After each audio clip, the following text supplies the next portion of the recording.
The envelope arrived on the morning Lydia Pearson decided she would rather starve than sell. She had been standing at the counter of Sweet Haven Bakery, rolling dough for her grandmother's famous honey cinnamon rolls, when the lawyer walked in wearing a suit that probably cost more than her monthly revenue. He placed the crisp white envelope beside the register and smiled with too many teeth. The offer inside would have made most people weep with relief. Lydia told him to take his money and leave, politely at first, then less so when he suggested she was being emotional rather than practical.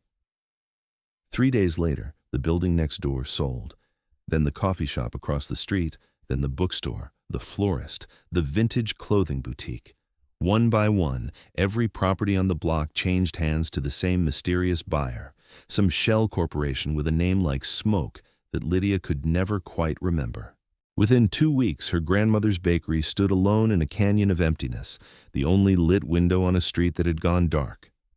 She should have been terrified. Instead, she was furious. Lydia had inherited Sweet Haven 8 months ago when her grandmother passed, taking with her 70 years of memories baked into every worn floorboard and butter-stained recipe card. The bakery was small, barely profitable, desperately in need of repairs Lydia could not afford. But it smelled like cardamom and vanilla and every Sunday morning of her childhood. It was the last place she had heard her grandmother laugh. So when the bills piled higher and the neighboring buildings emptied like a mouth losing teeth, Lydia did what her grandmother would have done. She baked harder, earlier, better.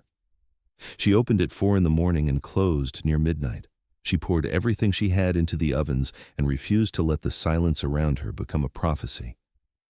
On the 18th day of her solitude, the vampire king walked through her door.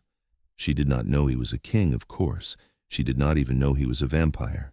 She only knew that the man who entered at 9:30 on a Thursday evening was the most beautiful person she had ever seen. And that beauty made her deeply suspicious. He was tall, dressed in black that looked expensive without trying, and his hair fell white as moonlight around a face too perfect to be real. His skin held the color of marble, pale and smooth and faintly luminous in the bakery's warm lighting. When he moved, it was with a grace that seemed choreographed by something other than human instinct. But it was his eyes that caught her, silver, bright as coins, amused as though the entire world was a joke only he understood. "You are still open," he said, and his voice was silk over stone, accented in a way Lydia could not place. Somewhere old, somewhere far. "Until 10, Lydia replied, wiping flour from her hands. "What can I get you?" He studied the display case with the intensity of a jeweler appraising diamonds. The evening had been slow. Most of her regulars had drifted away when the surrounding shops closed, leaving the neighborhood feeling haunted. Only a few pastries remained under the glass. Honey cinnamon rolls, her grandmother's specialty, chocolate croissants, a small lemon tart that had not sold. "The rolls," he said finally. "They smell like memory." Lydia blinked. "Like what?" "Memory." He looked up at her, and his smile was sunlight breaking through winter. "I will take 3. No, 6. No, all of them. How many do you have?" 14, Lydia said slowly. "I will take 14 honey cinnamon rolls, please." She wrapped them carefully, hyper-aware of his gaze following her movements. When she handed him the bag, their fingers brushed. His skin was cool, cold even, but the touch sent heat racing up her arm like lightning finding ground. "You are Lydia Pearson," he said. Not a question. "I am. And you are?" Impressed. He placed cash on the counter, far too much, and waved away her attempt to make change. "Your grandmother was a master. This recipe is extraordinary." Lydia's throat tightened. "You knew my grandmother?" "No," he said, and something sad flickered behind his eyes. "But I know her work. Art leaves fingerprints. Tell me, why do you stay here, alone in this graveyard of a street?" The question was too intimate, too knowing. Lydia crossed her arms. "Why does anyone stay anywhere? It's mine. It's home." "Even when the wolves circle?" "I have not seen any wolves." His smile widened. "Then you are not looking closely enough, but do not worry, little baker. Some predators are worse than others, and some are not predators at all." He left before she could ask what that meant, the bell above the door chiming softly in his wake. Lydia stood alone in the empty bakery, her heart beating faster than it should, and wondered if she had just been threatened or protected. She did not have to wonder long. The next morning, a new sign appeared in the window of the building next door. "Grand opening soon," it proclaimed in elegant script. A bookstore. But not just any bookstore. Nightbound books, specializing in rare and occult texts, open sunset to sunrise. Lydia read the hours twice to make sure she had not imagined them. What kind of bookstore operated only at night? The day after that, the coffee shop across the street reopened under new management. "The Crimson Brew," the sign read, "specialty blends and night roasts." Again, the hours were listed as evening to dawn. One by one, the empty buildings around her flickered back to life like candles being lit in a dark room. A gallery, a wine shop, a tailor specializing in vintage and custom evening wear. All of them beautiful, expensive, clearly funded by someone with resources Lydia could barely imagine, and all of them open only after sunset. The block transformed. People returned, though not the same people who had left. These new patrons were elegant, pale, dressed like they had stepped out of a different century. They moved with that same uncanny grace Lydia had noticed in her strange customer. They spoke in low voices and never seemed to eat, only sipped dark drinks and watched the world with eyes too bright. And every single night, just before closing, the white-haired man returned to her bakery. He never bought anything other than the honey cinnamon rolls. He never gave his name, though Lydia asked 3 times. He only smiled that sunbeam smile and said she could call him whatever she wished. So she started calling him Ghost in her head, for the way he seemed to drift in and out of her life like something not quite real. On his 7th visit, Lydia's patience finally cracked. "Did you buy the buildings?" she asked as she boxed his usual order. "Are you the one who did this?" He tilted his head, considering. "Would you be angry if I said yes? I would want to know why. Why did I buy them? Or why am I telling you?" "Both. Either." Lydia set the box down harder than necessary. Everyone else sold to some corporation. Then suddenly the whole block is full of night shops and people who look like they have never seen the sun. So either you are part of some very committed goth collective or something stranger is happening. "Stranger," he agreed, still smiling. "Much stranger, but not dangerous. Not to you." "That's not an answer." "No," he said. "It is a promise." He left her with that non-answer and a tip large enough to cover her electric bill. Lydia wanted to throw the money after him. She wanted to demand real explanations. Instead, she deposited the cash and used it to fix the bakery's failing refrigerator because pride was expensive, and her grandmother had taught her to be practical even when her heart wanted to be foolish. The following week, an eviction notice appeared on her door. Lydia read it 3 times, her hands shaking. The building had been sold, the notice claimed. The new owner was restructuring. She had 30 days to vacate. It was signed by a property management company she had never heard of, with a phone number that rang endlessly into nothing. She was still standing there, notice in hand, when Ghost arrived for his nightly visit. He took one look at her face and went very still. "What happened?" Lydia showed him the paper. His expression did not change, but the temperature in the bakery seemed to drop 10 degrees.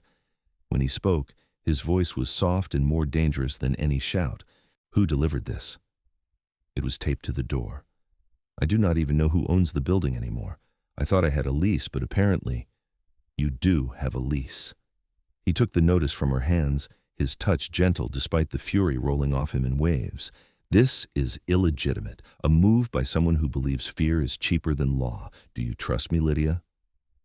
She should have said no. She barely knew him. But his eyes were earnest beneath their inhuman brightness, and he had never once asked her to sell, to leave, to do anything other than keep baking the recipes that mattered to her. "I do not know," she said honestly, "but I do not have many options. You have more than you think."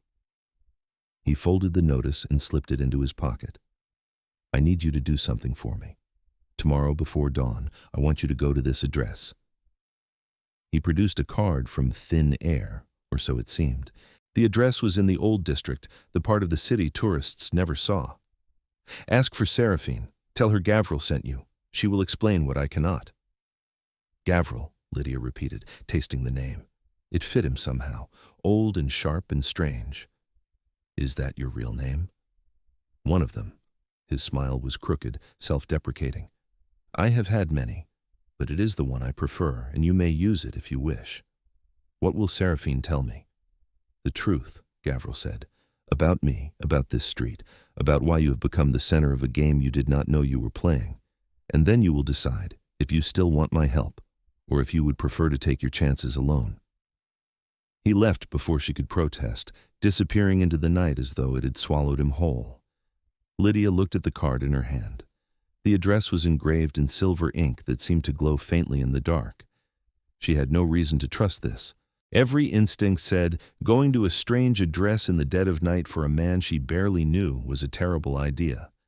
But her instincts had also told her to keep the bakery when everyone said she should sell. So perhaps her instincts were just contrary enough to keep her alive. She went. The building was older than the city itself, or at least it looked that way. Lydia found it nestled between two modern apartments like a wolf in sheep's clothing, all Gothic stonework and narrow windows that watched the street like eyes. The door opened before she could knock. The woman on the other side was breathtaking. Copper hair, skin like porcelain, dressed in deep green velvet that belonged in a museum. Her eyes were the same silver as Gavril's, bright and knowing and utterly inhuman. Lydia Pearson, she said, her voice warm as summer wine. Please, come in. Gavril said you would arrive before dawn, and he is rarely wrong about these things. The interior was a study in contradictions. Ancient tapestries hung beside modern art. Candelabras and electric lights shared the same space. The furniture looked priceless and well used, loved in the way only old things can be loved. Seraphine led her to a sitting room and poured tea that smelled like roses and tasted like honey. Lydia accepted the cup mostly because her hands needed something to hold. You want to know what Gavril is, Seraphine said, settling into a chair that might have been a throne once. And what he wants with you? Yes. He is a vampire, one of the oldest. A king, in fact, though he dislikes the title and the responsibilities it carries. He has ruled our kind for longer than your language has existed, and he is very, very dangerous when he wishes to be. Seraphine sipped her own tea, watching Lydia's reaction over the rim. He is also unbearably sentimental about human things, art, music, food he can no longer taste except as ghost sensations. Your grandmother's cinnamon rolls made him weep the first time he tried them. I know. I was there. Lydia set her cup down before she dropped it. Vampires. You're telling me vampires are real. Very real, very old, and very invested in your little bakery, though not for the reasons you think. Seraphine leaned forward. There's a man named Richard Corwin, human, greedy, connected to some of the worst elements of our world. He wants your block because it sits above an old market, a place where vampires once traded blood and secrets, and things darker still. The market was shut down 2 centuries ago, but Corwin believes he can reopen it, create a new hub for the blood trade beneath the city. He needs your bakery because it sits directly above the entrance. So he is the one trying to evict me. He is the one who sent the first offer, yes, and when you refused, he began buying the surrounding buildings to pressure you into selling. But Gavril bought them first, out from under him, every single one. It cost a fortune and started a small war within our political circles, but Gavril did not care. He wanted you protected. Lydia's head was spinning. Why? He does not even know me. He knows your work. He knows your heart. You refused to sell something precious even when the world told you to let it go. That kind of integrity is rare, Lydia. Rare enough that Gavril decided you were worth protecting. Consequences be damned, Seraphine's expression softened. He's not good at asking for help or explaining himself. He prefers grand gestures and terrible jokes. But he is sincere. I have known him for 300 years, and I have never seen him care for a human the way he cares for you. He barely speaks to me. He buys 14 cinnamon rolls every night and tips you enough to keep your business alive. For a vampire king, that is practically a marriage proposal. Lydia laughed, startled and slightly hysterical. This is insane. Yes, Seraphine agreed, but it is also true, and now you must decide what you want to do with that truth. Gavril will not force you to accept his help. If you want to walk away, he will let you go and find another way to stop Corwin. But if you stay, if you fight for your bakery, he will stand with you. Whatever that costs. The tea had gone cold in Lydia's hands. Outside, the sky was beginning to lighten, the first hint of dawn creeping over the horizon. She thought about her grandmother, who had built a life from flour and sugar and stubborn hope. She thought about the bakery, the smell of it, the weight of the rolling pin in her hands. She thought about Gavriel's smile and the way he said memory, like it was something holy. "If I stay," Lydia said slowly, "I want the truth. No more cryptic warnings or mysterious gestures. If we are doing this, we do it as partners, equals." Seraphine's smile could have lit the room. "I will tell Gavriel. He's going to be insufferably pleased. One more thing," Lydia added. "If he is a vampire king, why is he here? Why does he care about one bakery in one city when he probably has empires to run?" "Because empires are easy," Seraphine said softly, "and you are not." Lydia left as the sun rose, stepping out into a world that looked exactly the same but felt entirely different. Vampires were real. A king had bought an entire block to protect her. And somewhere beneath her feet, an old darkness waited to be reborn unless she stopped it. She went back to the bakery and started baking. Gavriel arrived that evening earlier than usual, just after sunset. Lydia was ready for him. She had spent the day thinking, planning, and stress-baking enough inventory to feed a small army. When he walked in, she pointed to a table. "Sit," she said. "We need to talk." He sat, looking both delighted and wary. "Seraphine told you." "Seraphine told me everything. Vampires, blood markets, Richard Corwin. You buying half the city to keep me safe." Lydia crossed her arms. "So here is what is going to happen. You are going to explain the whole situation, every detail, and then we are going to come up with a plan that does not involve you making decisions for me." "I like this version of you," Gavriel said. "Fear suits you." Gavriel. "Right. Explanation." He laced his fingers together, suddenly serious. "Corwin is human, but he has vampire backing. Specifically, a faction that believes the old ways were better. They want to return to the time when humans were cattle and vampires took what they wanted without consequence. The market beneath your bakery was a symbol of that era. Reopening it would be a political statement as much as a business venture. And you oppose this." "I oppose slavery in all its forms. I have spent centuries trying to build a world where vampires and humans can coexist without one preying on the other. Corwin's market would undo that work." Gavriel's eyes met hers, steady and sure. "I will not allow it, but I also will not become the monster I am fighting against, which means I need your consent, your partnership, to do this correctly. What do you need from me? Keep the bakery open. Refuse to sell, no matter what Corwin offers or threatens. As long as you hold that deed, he cannot access the market entrance. And in the meantime, we gather evidence of his real plans, expose his backers, and dismantle his operation before it begins." Lydia considered this. "You make it sound simple." "It will not be. Corwin is resourceful and ruthless. He will escalate. There will be danger." "There is already danger. At least this way I understand it." She pulled out a chair and sat across from him. "So, partners?" Gavriel reached across the table, offering his hand. His skin was cool when she took it, but his grip was solid, real, anchoring. "Partners," he agreed. Over the following weeks, Lydia learned to live in two worlds at once. By day, she ran the bakery as she always had, serving the few human customers who still wandered down her street. By night, she entered the stranger, darker world Gavriel had revealed. The shops around her were fronts, beautiful ones, but fronts nonetheless.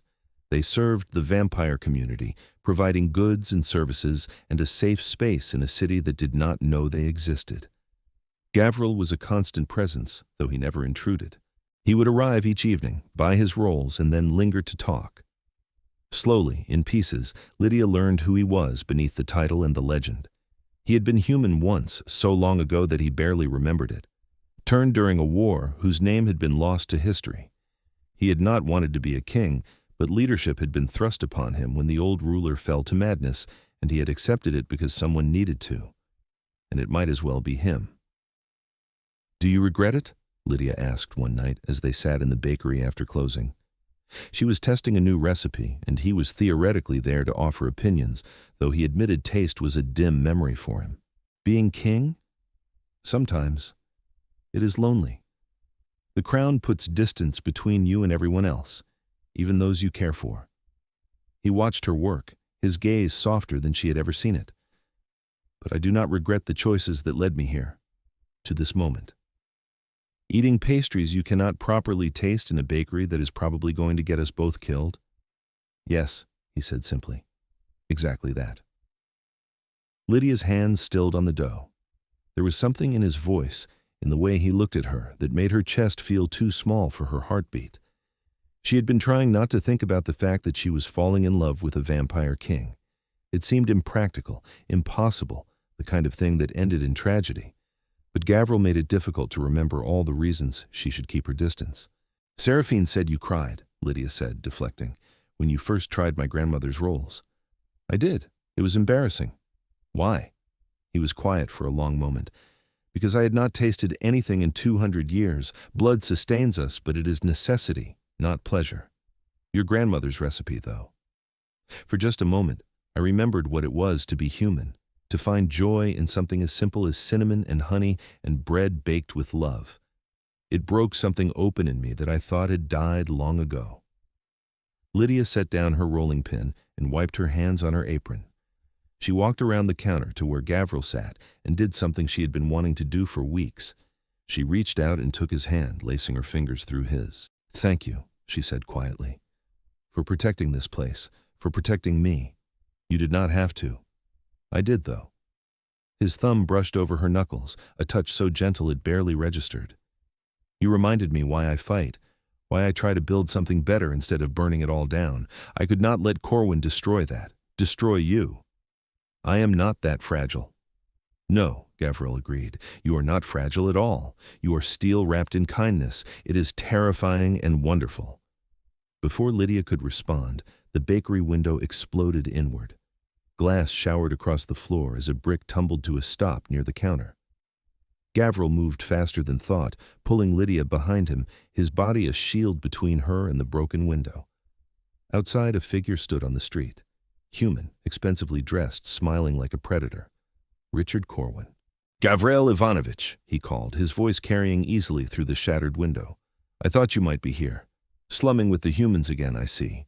Some habits never change. Gavril's entire demeanor shifted.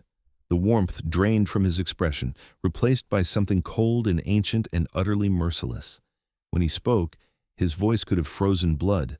You have 5 seconds to leave before I forget I'm trying to be civilized. Corwin laughed. Civilized? Is that what you call buying up an entire block to play house with a baker? The council is talking, Gavril. They say you have gone soft, that you care more about human trinkets than vampire interests. Some are beginning to wonder if you are fit to lead. Let them wonder. I have been questioned before. I am still here. For now, Corwin's gaze slid past Gavril to Lydia. Miss Pearson, you are making this much harder than it needs to be. Sell me the bakery. Name your price. I will double whatever you think it is worth. Lydia stepped out from behind Gavril, ignoring his hiss of protest. No. No? Just like that? Just like that. This bakery is not for sale, not to you, not to anyone. So you can take your brick and your threats and leave before I call the police. The police cannot help you. They do not even know what is really happening here. Corwin tilted his head, still smiling. But I admire your spirit. Truly. It will make this so much more satisfying when you finally break. Gavril moved then, a blur of motion that carried him through the broken window and into the street. He caught Corwin by the throat and lifted him off the ground as easily as picking up a doll. The human smile finally faltered. You will not touch her, Gavril said, each word falling like a stone. You will not threaten her. You will not so much as think her name, or I will show you exactly how uncivilized I can be. Do you understand? Corwin clawed at Gavril's hand, gasping. This is not over. No, Gavril agreed, but you are done for tonight. He released Corwin, letting the man drop to the pavement. Corwin scrambled back, his bravado shattered, and fled into the darkness. Gavril watched him go, making sure he was truly gone, before returning to the bakery. Lydia was already sweeping up the glass, her movements brisk and angry. He's not going to stop. No, he will not. Then we need to do more than play defense. We need to end this. She looked up at Gavril, her eyes blazing. You said we need evidence. How do we get it? Gavril's expression shifted from cold to calculating. The market entrance is beneath your bakery. If Corwin is planning to reopen it, he needs access, which means he will have blueprints, contracts, something concrete that ties him to the blood trade. We find that evidence, we expose him to the Vampire Council and the human authorities simultaneously. He loses his backing and his freedom. And how do we find it? We break into his office and take it. Lydia set down the broom. You are serious. Completely. I would do it alone. But I will need someone who can navigate human security systems and pass as a legitimate visitor if we are caught. Someone brave and clever and slightly reckless. He looked at her pointedly. Know anyone like that? Despite everything, Lydia felt a wild, reckless smile pull at her lips. When do we leave? They spent 3 days planning. Gavril called in favors from Seraphine and a handful of other vampires Lydia was introduced to in dizzying succession. There was Nikolai, ancient and sardonic, who could hack any system given enough time. Isolde, who moved like smoke and could slip past guards without being seen. They were loyal to Gavril in the way only centuries of trust could build, and they treated Lydia with a cautious respect that felt like acceptance. The night of the break-in, Lydia dressed in black and tried not to think about how many laws she was about to violate. Gavril met her outside the bakery just after midnight, looking unfairly composed in dark clothes that somehow made him even more striking. Ready? He asked. No, let's go anyway. Corwin's office was in a high-rise downtown, all glass and steel and corporate sterility. Nikolai had disabled the alarms remotely. Isolde had scouted the guard rotations. All Lydia and Gavril had to do was get in, find the evidence, and get out before anyone noticed. Simple. In theory. They entered through a service entrance, Gavril's lockpicking skills disturbingly efficient. The building was quiet at this hour, most of the offices dark and empty. Corwin's suite was on the 20th floor. They took the stairs to avoid security cameras in the elevators, Lydia's heartbeat loud in her ears as they climbed. You are doing well, Gavril murmured as they reached the 18th floor. Breathing steady, no panic. I am panicking internally. I'm just good at hiding it. Even better. Corwin's office was locked, but again, Gavril made short work of it. Inside, the space was exactly what Lydia had expected. Expensive furniture, diplomas and awards covering one wall, a view of the city that probably cost more than her entire bakery. They started searching. Lydia took the desk while Gavril examined the filing cabinets. Minutes ticked by, each one feeling like an hour. Lydia was beginning to think they had guessed wrong when her fingers brushed against a hidden compartment in the desk drawer. Gavril, she whispered. He was beside her in an instant. Together they pried open the compartment and found a folder stuffed with documents, blueprints of the old market, contracts with names Lydia did not recognize, but Gavril clearly did, his expression darkening with each page. Financial records showing payments from vampire accounts, and photographs, the market as it had been, and mock-ups of what Corwin planned to rebuild. This is it, Gavril said quietly. This is everything we need. Lydia pulled out her phone and started photographing each page, working as quickly as her shaking hands allowed. She had just finished the last document when the office door opened. Corwin stood in the doorway, flanked by 2 security guards. His smile was vicious. I knew you would come, he said.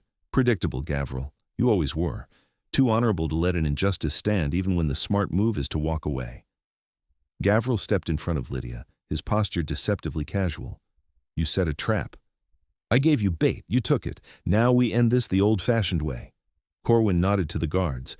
Detain them, both of them. The guards moved forward, but Gavril was faster. He disarmed the first with a movement too quick to follow, sending the man's weapon skittering across the floor. The second guard hesitated, clearly reconsidering his life choices, and wisely chose to back away. Corwin snarled and lunged, pulling a blade from his jacket, not an ordinary blade. Lydia caught the dull gleam of the metal and realized with a sick jolt that it was designed to hurt vampires, silver, maybe, or something worse. Gavril dodged, but the office was small and Corwin was desperate. The blade caught Gavril's shoulder, slicing through fabric and flesh. Gavril hissed in pain but did not slow. He caught Corwin's wrist and twisted, forcing the man to drop the weapon. You are outmatched, Gavril said, his voice deadly calm despite the blood staining his shirt. Surrender, and I will make sure your punishment is just. Fight, and I will stop being merciful. Corwin spat at him. You think you have won? The council will never side with you over tradition. They will let the market reopen because they miss the old ways, and you cannot stop all of them. No, Gavril agreed, but I do not need to stop all of them. I only need to stop you. He released Corwin and stepped back, pulling out his phone. A few tapped commands, and Lydia heard the distant sound of sirens. Police, approaching fast. I sent your documents to the human authorities 10 minutes ago, Gavril said pleasantly, along with a tip about your less-than-legal business ventures. You are about to have a very long conversation with people who do not care about vampire politics. And while you are busy with that, I will be presenting your plans to the council and reminding them why we left the old ways behind.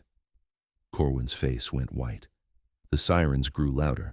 Gavril took Lydia's hand and led her toward the window. Hold on to me, he said. What? Why would... He opened the window and jumped. Lydia's scream was swallowed by the wind as they plummeted toward the street 20 stories below. But Gavril's grip was iron strong, and he twisted mid-air, landing on a balcony 3 floors down with inhuman grace. From there, he dropped again, balcony to balcony, until they reached the ground. Lydia's legs nearly gave out when her feet touched solid pavement. A little warning next time. Where's the fun in that? Gavril was grinning, wild and fierce, his wound already beginning to heal. Come on, we need to leave before the police arrive and start asking questions. They ran, hand in hand, through the city streets until the sirens faded behind them.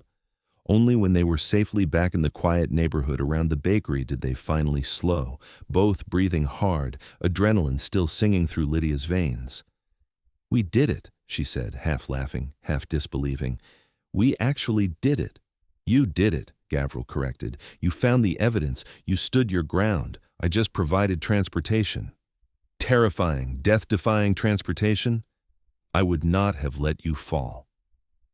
Lydia looked at him, at this impossible, beautiful, infuriating man who had upended her entire world and somehow made it better. The adrenaline was fading, replaced by something warmer, deeper, more dangerous. I know, she said softly. Gavril's expression shifted, the wildness draining away into something raw and vulnerable. Lydia, I need to tell you something. If it is about being a vampire, I already know. Not that. Something harder. He took her hands, his grip gentle despite his strength. I'm falling in love with you. I have been since the first night I walked into your bakery and tasted something I thought I had lost forever. And I know this is complicated. I know I am not human, that I cannot give you a normal life. But I needed you to know. Before this goes any further. Before I lose my courage. Lydia's heart felt too large for her chest. She had known in the quiet moments between crisis and chaos that her feelings for Gavril had grown into something she could not ignore. But hearing him say it, seeing the fear and hope warring in his silver eyes, made it real in a way that stole her breath. Normal is overrated, she said, her voice shaking. And I do not want it anyway. I want this. I want you. Vampire king, terrible jokes, death-defying escapes, and all. Gavril's smile was sunrise breaking over winter. He cupped her face in his hands, his touch reverent, and kissed her like she was the answer to a question he had been asking for centuries. Lydia kissed him back, pouring every ounce of her stubborn, reckless heart into it.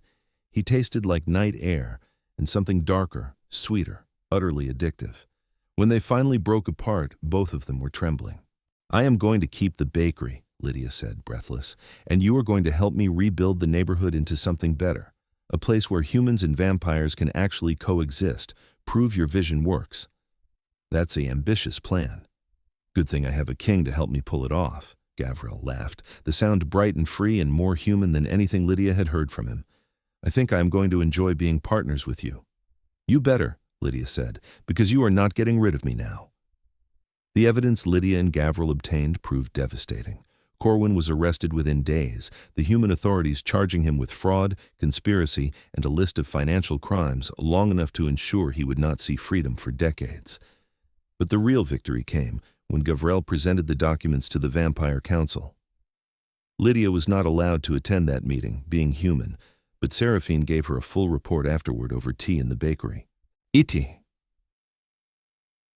It was spectacular, Seraphine said, her eyes bright with satisfaction. Gavril walked in with the evidence and dared anyone to defend Corwin's backers. Half the council tried to deflect, claimed they had no knowledge of the market plans, but Gavril had records of their payments, their correspondence. He backed them into a corner and made them choose, support the old ways and face exposure, or condemn the market and move forward. And they chose exposure? Lydia asked. They chose survival. The vote was unanimous. The market will remain closed, and any vampire caught attempting to revive the blood trade will be exiled, permanently. Seraphine leaned back in her chair, looking pleased. Gavril has not had a political win that clean in 50 years. He is insufferably smug about it. As if summoned, Gavril appeared in the bakery doorway, his timing impeccable as always. I heard my name. Are you spreading rumors about me, Seraphine? Only true ones, Seraphine replied sweetly. She stood, gathering her coat. I will leave you two alone. I have a feeling you have much to discuss. She left with a knowing smile, and Lydia found herself alone with Gavril once more.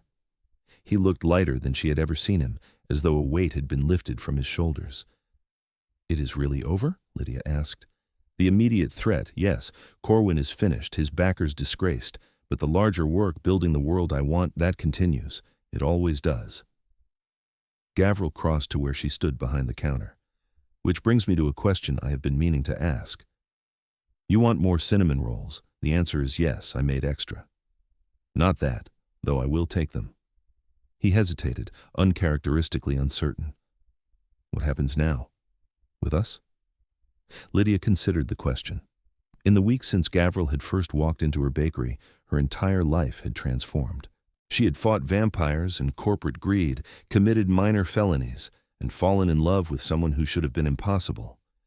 The smart thing would be to step back, return to her quiet human existence, let Gavril fade back into his world while she remained in hers. But Lydia had never been particularly smart about the things that mattered. I think, she said slowly, that we keep doing what we have been doing. You come here every night. I bake, we talk, we build something new in this neighborhood, and we see where it goes. That simple? Why not? Everything else has been complicated. Maybe we are due for simple. Gavril's smile was soft, affectionate, utterly besotted. I would like that, very much. Over the following months, the neighborhood transformed. Gavril used his resources to fund renovations, bringing in businesses that catered to both human and vampire clientele. The bookstore became a gathering place for scholars of both species. The coffee shop served regular blends during the day and specialty drinks at night.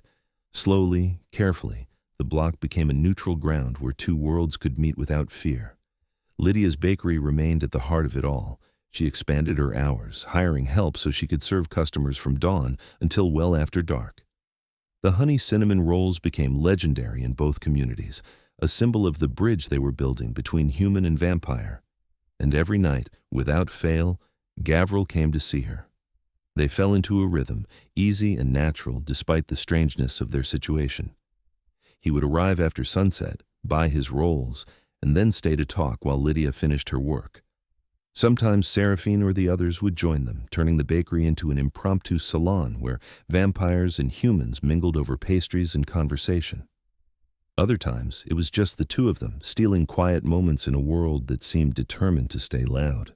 Lydia learned Gavril's tells, the small gestures that betrayed his moods, the way his accent thickened when he was tired, the slight tilt of his head when he was amused but trying not to show it, the unconscious way he positioned himself between her and the door, still protecting even when there was no threat.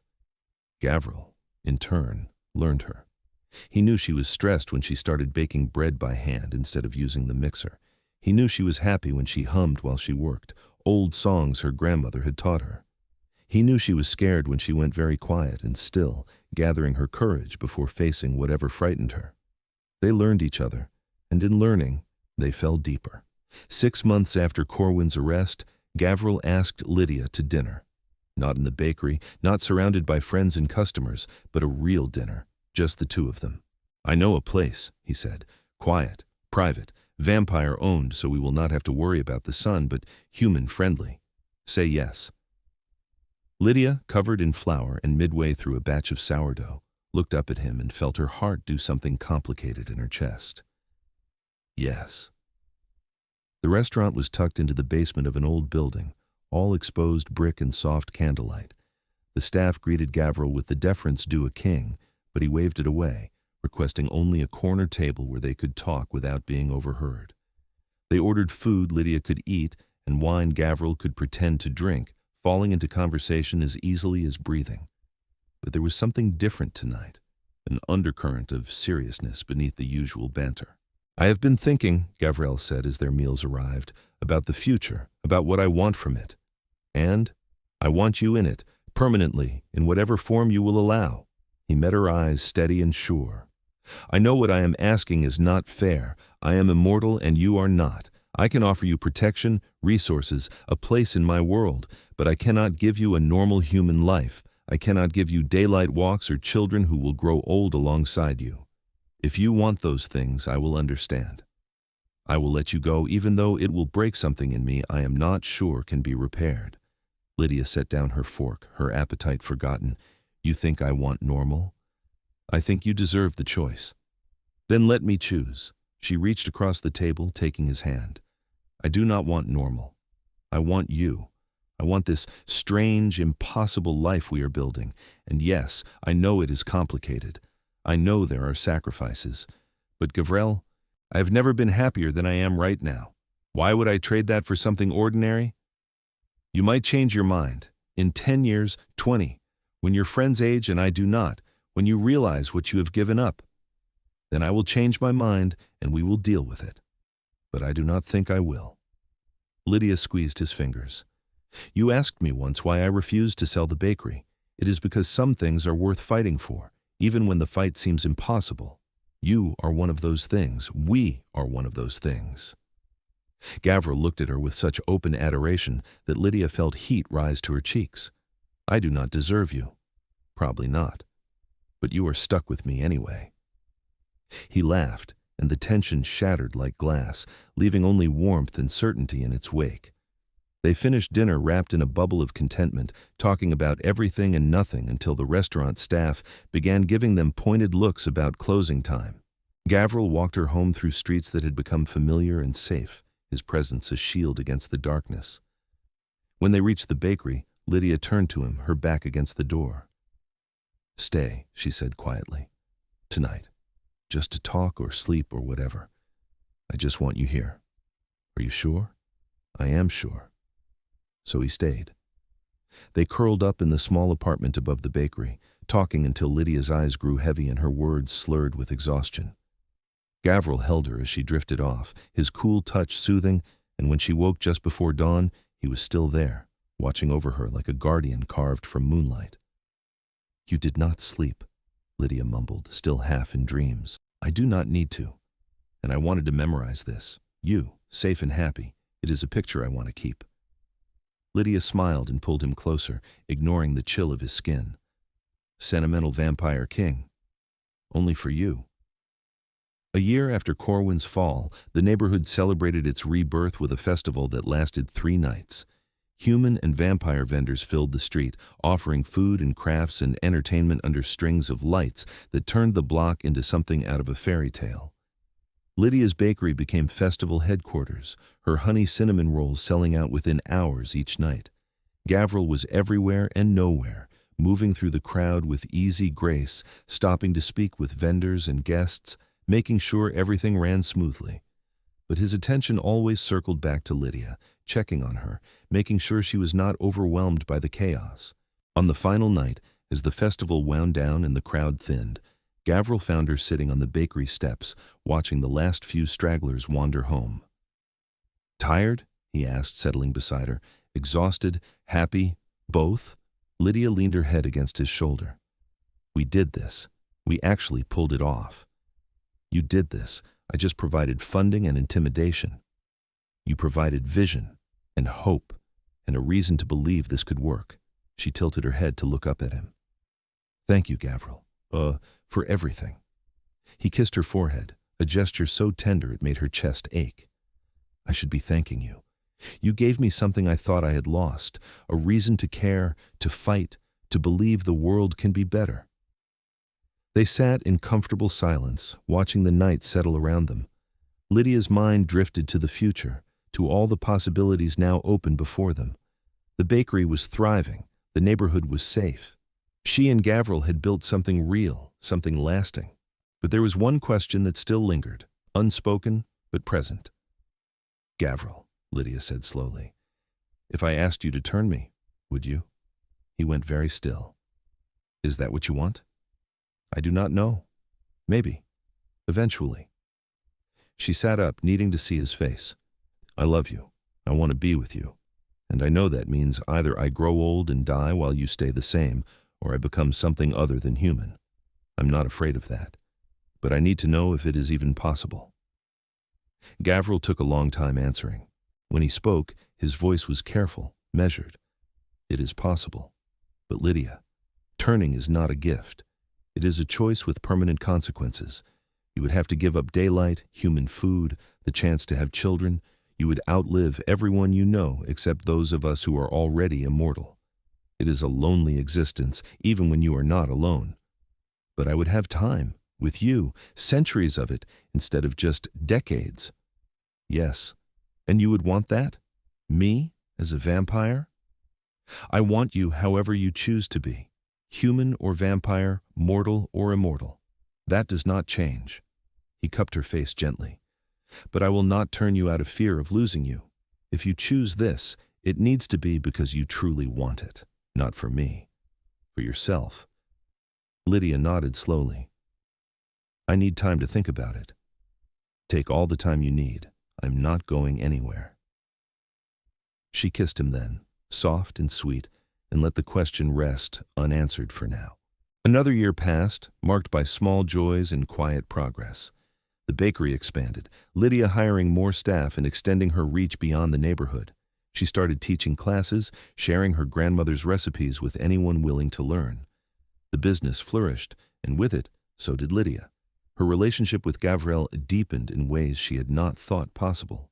They became partners in every sense, working together to maintain the fragile peace they had built. Gavril introduced her to the Vampire Council, and though some members regarded her with suspicion, others welcomed her as a symbol of the future Gavril was trying to create. Lydia, in turn, brought Gavril further into the human world. She dragged him to farmers' markets and art galleries, concerts, and street fairs. He grumbled about the sun forcing him to stay home during the day, but he delighted in experiencing the world through her eyes, rediscovering wonder in things he had long taken for granted. They were happy, genuinely, deeply happy. But the question of turning still hung between them, unresolved. It came to a head on the second anniversary of the night they met. Gavril had planned something special, though he refused to tell Lydia what. He simply asked her to close the bakery early and meet him at the address he provided. Curious and slightly suspicious, Lydia agreed. The address led her to the roof of one of the buildings Gavril owned, the same building that had once stood empty when Corwin was trying to force her out.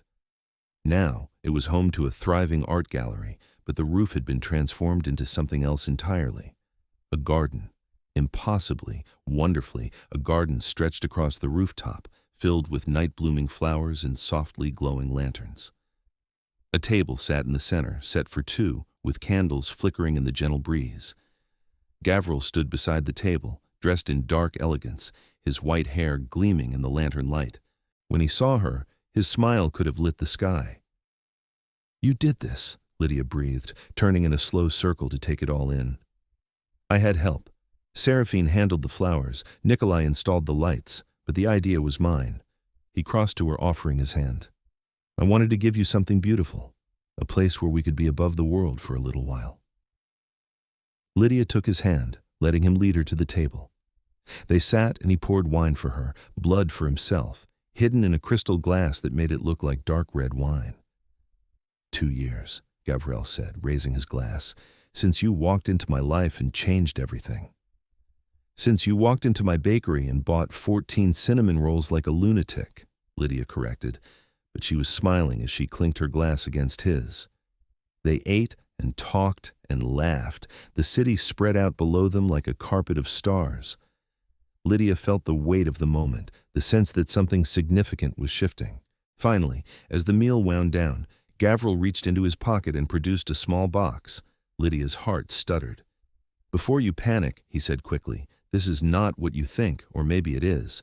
I am not entirely sure how human customs work anymore." He opened the box. Inside was a ring, but not a traditional one. The band was silver, delicate and intricate, set with a stone that seemed to glow with its own inner light. "This is a promise," Gavril said quietly. "Not of marriage, unless you want that, but a promise that I am yours for as long as you will have me. Mortal or immortal, human or vampire, I am choosing you, every day for the rest of your life and beyond, if you will have me." Lydia's eyes burned with tears. She took the ring from the box with shaking hands and slid it onto her finger. It fit perfectly, warm against her skin despite the cool metal. "I will have you," she whispered, "for as long as this life lasts and whatever comes after." Gavril leaned across the table and kissed her, and Lydia tasted salt from her own tears mixed with the sweetness of the wine. When they broke apart, she made a decision that had been building for months. "Turn me," she said. Gavril froze. "Lydia, I have thought about it. For over a year, I have thought about nothing else. And I want this. I want time with you. I want to see the world you are building and be part of it for more than a handful of decades. I want to wake up beside you without counting down the years until I cannot anymore." She took his hands, holding tight. "I am not doing this out of fear or pressure. I am doing this because I choose you and this life and everything it means. So please, turn me." "Are you certain? Absolutely certain? Because once it is done, there is no going back." "I am certain." Gavril searched her face, looking for doubt, for hesitation. He found none. Finally he nodded, his expression shifting into something solemn and reverent. "Not here," he said. "Somewhere private, safe. Seraphine will need to be there, and Nikolai. The turning is dangerous, and you will need help afterward." "When?" "Whenever you're ready." Lydia thought of the bakery, of the life she had built and the life she was choosing. "I need a week to arrange things, make sure the bakery will run smoothly without me while I transition, and to say goodbye to daylight." "A week," Gavril agreed. "And Lydia, thank you for trusting me with this. I will make sure you do not regret it." "I know," Lydia said, and she did. The week passed in a blur of preparation and bittersweet farewells. Lydia did not tell anyone outside of Gavril's inner circle what she was planning, but she made sure her affairs were in order. She promoted her most trusted employee to manager, set up systems to keep the bakery running, and wrote letters to be opened in case something went wrong. She spent her last daylight hours walking through the city, memorizing the way the sun felt on her skin. She visited her grandmother's grave and sat in the quiet cemetery talking to the headstone as though her grandmother could hear. "I am doing something crazy," Lydia said softly. "Something you probably would not understand. But I think you would support me anyway. You always said to follow my heart, even when it led somewhere unexpected. So that is what I am doing. I love him, Grandma, and I want forever with him, whatever that looks like." The wind rustled through the trees, and Lydia chose to believe it was her grandmother's blessing. On the appointed night, Gavril came to collect her.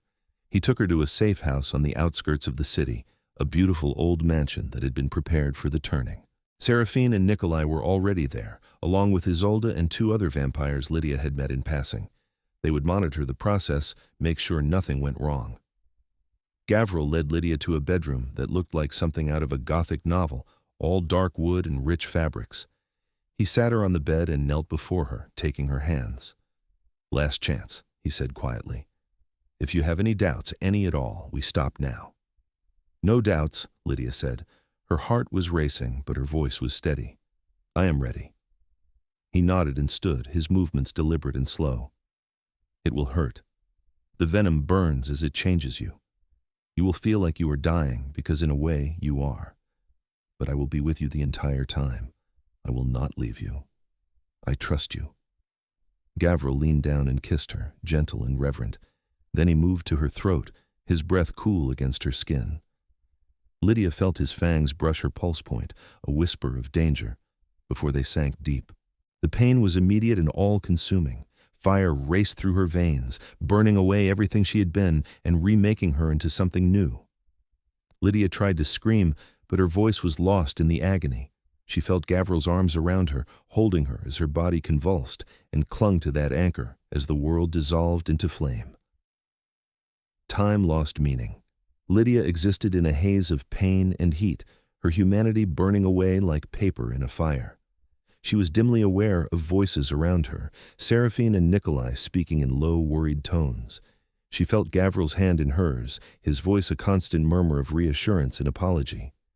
And then, slowly, the pain began to recede. The fire cooled to embers, then to nothing. Lydia opened eyes she had not realized were closed and saw the world anew. Everything was sharper, brighter, more vivid. She could hear the individual heartbeats of everyone in the room, smell the blood pumping through their veins. Her own body felt different, stronger, more alive than she had ever been, even as she was technically no longer living.